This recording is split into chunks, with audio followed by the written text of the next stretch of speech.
Bonsoir Linda. Bonsoir Mohamed. Fascinant cet artiste cep et cette œuvre d'art. Oui, C'est beau, impressionnant. ses mains entrelacées. C'est très très beau. C'est beau. C'est émouvant. C'est poétique et émouvant. Je vais essayer d'être aussi, de vous émouvoir autant. Savez-vous, Mohamed, combien il existe de langues dans le monde? Je parle du français, de l'anglais, de l'espagnol. Je dirais 3000.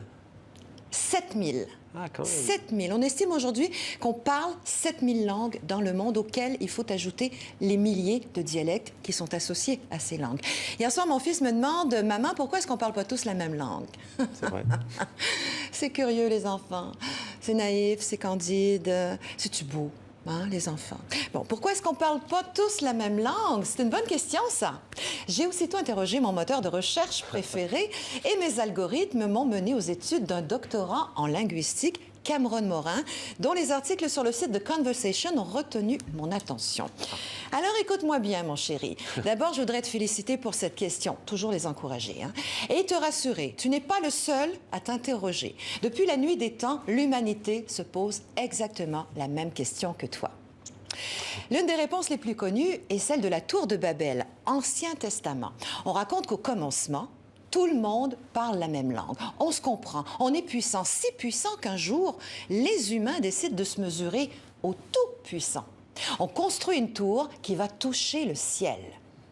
En haut, le bon Dieu trouve les humains très orgueilleux. Il décide donc de les disperser sur Terre en multipliant leur langue pour qu'ils ne se comprennent plus.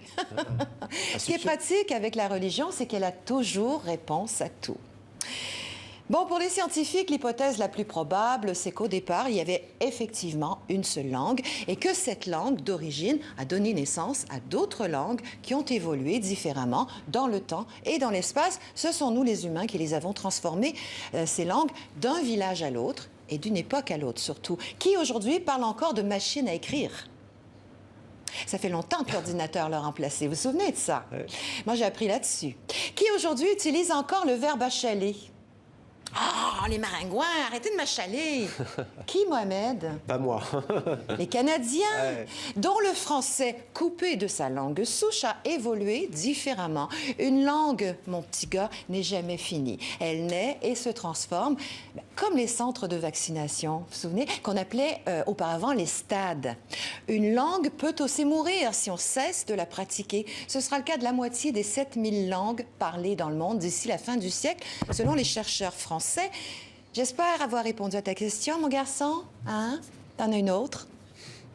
Est-ce qu'un jour, on parlera tous la même langue? Excellente question, mais mon temps est écoulé. Là, va jouer, va jouer. On verra ça plus tard. Hein? Sont-ils intelligents? Merci.